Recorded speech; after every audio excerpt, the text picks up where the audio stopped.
مزید ویڈیوز کے لیے ہمارے چینل ہاؤس آف اسلام کو سبسکرائب کرنا نہ بھولیے۔ شکریہ۔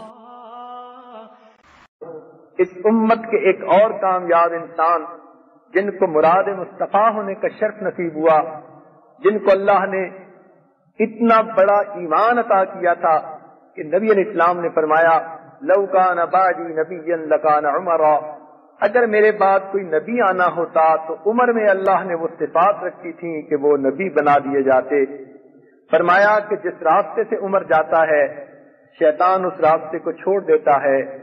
3 مرتبہ ایسا ہوا کہ شیطان نے عمر رضی اللہ عنہ کا سامنا کیا اور عمر رضی اللہ عنہ نے 3 مرتبہ اس کو زمین پر گرا دیا، اور تیسری مرتبہ اس کے چہرے پر ایک تھپڑ لگا کر کہا کہ تم میرے سامنے کیسے آ سکتے ہو۔ اس کے بعد شیطان نے آپ کا سامنا کرنا ہی چھوڑ دیا۔ جن کو اللہ نے اتنا بڑا ایمان عطا کیا تھا ان کے قبول اسلام کی حکایت آپ نے سنی ہوگی۔ ایک مرتبہ تلوار ہاتھ میں لے کر نکلے کہ نبی علیہ الصلوۃ والسلام کو شہید کرتا ہوں۔ راستے میں ایک صحابی ملے، دیکھا کہ عمر کے چہرے پر غصے کے آثار ہیں۔ پوچھا عمر کہاں جانے کا ارادہ ہے؟ کہنے لگے کہ میں چاہتا ہوں کہ آج مسلمانوں کے پیغمبر علیہ السلام کو شہید کر دوں، نہ رہے بانس نہ بجے بنسری۔ ان صحابی نے کہا کہ تم اپنے گھر کی تو خبر لو، تمہاری بہن فاطمہ اور تمہارے بہنوئی بھی مسلمان ہو چکے۔ یہ سننے کی بات تھی کہ عمر کا غصہ تو کئی چند ہو گیا۔ اپنے بہن کے گھر کی طرف آئے، دروازے پہ دستک دی، بہن نے پہچان لیا کہ دروازے پر عمر آئے ہیں۔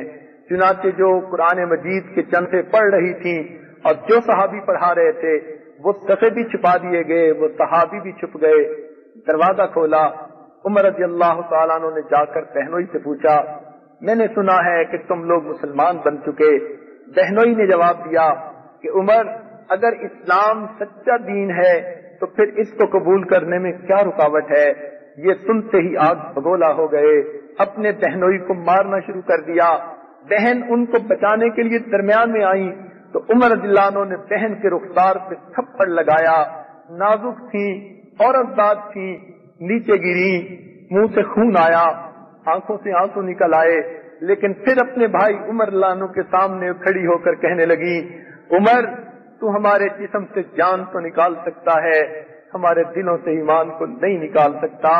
عمر جس ماں کا دودھ تو نے پیا ہے اسی ماں کا دودھ میں نے بھی پیا ہوا ہے۔ یہ الفاظ عمر لانو کے دل کے اندر اتر گئے، موم ہو گئے۔ پوچھنے لگے فاطمہ سناؤ کیا پڑھ رہی تھی؟ فرمانے لگی بھائی آپ کا جسم پاک نہیں، شرک کی نجاست سے لچڑا ہوا ہے، آپ کو تو غسل کرنا پڑے گا۔ چنانچہ غسل کر کے آئے۔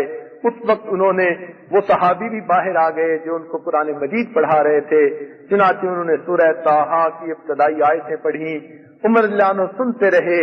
جب آیتیں پڑھی گئیں اننی انا اللہ لا الہ الا انا فاعبدنی واقم الصلاۃ لذکری، تو ان آیتوں کی وجہ سے عمر رضی اللہ عنہ کے دل کے اندر ایک شعلہ اٹھا اور دل اسلام کو قبول کرنے کی طرف مائل ہو گیا۔ فرمانے لگے اچھا مجھے بھی کلمہ پڑھا دو۔ وہ صحابی کہنے لگے اللہ اکبر، میں نے نبی علیہ الصلوۃ والسلام سے سنا وہ آپ کے لیے اللہ کے حضور دعائیں فرما رہے تھے، اے اللہ عمر ابن خطاب اور عمر ابن حشام میں سے کسی ایک کے ذریعے اسلام کو عزتیں عطا فرما، آؤ میں تمہیں اللہ کے محبوب کے پاس لے چلتا ہوں۔ چنانچہ محبوب کی خدمت میں پہنچے۔ دار ارقم میں صحابہ موجود ہیں، کنڈی لگی ہے، سید حمزہ رضی اللہ تعالیٰ عنہ بھی موجود ہیں۔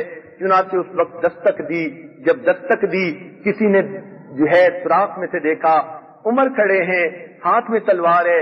نبی علیہ السلام کی خدمت میں عرض کیا کہ حضور صلی اللہ علیہ وسلم اے اللہ کے محبوب، دروازے پر عمر بن الخطاب کھڑے ہیں، ہاتھ میں تلوار ہے، محسوس ہوتا ہے کہ کوئی بدلی بات ہے۔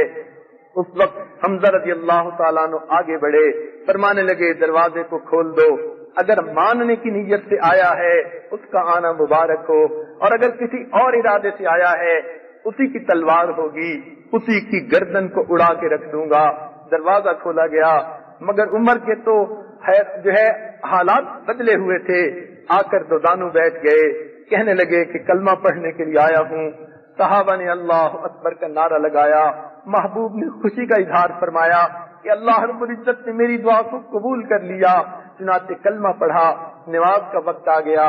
صحابہ اس وقت دار ارقم میں نماز پڑھتے تھے، مگر عمر الخطاب نانو فرمانے لگے، اے اللہ کے نبی، اب تک آپ گھر میں نمازیں پڑھتے رہے، اب عمر مسلمان ہو چکا، آئیے ہم مسجد میں جا کر نماز پڑھتے ہیں۔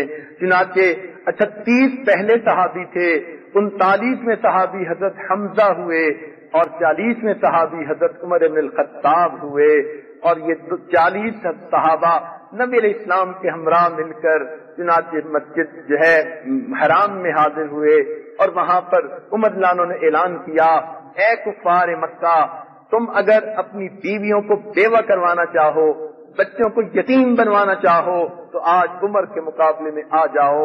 سبحان اللہ، اللہ نے اسلام کو عزت دی، گھر کی بجائے مسجد میں عبادت شروع ہو گئی۔ تو اسلام کے اس عظیم سپوت کے پیچھے آپ کو ایک بہن کا کردار نظر آئے گا، گویا ایک کامیاب مرد کے پیچھے آپ کو ایک عورت کا کردار نظر آئے گا بہن کی حیثیت سے۔ مزید ویڈیوز کے لیے ہمارے چینل ہاؤس آف اسلام کو سبسکرائب کرنا نہ بھولیے۔ شکریہ۔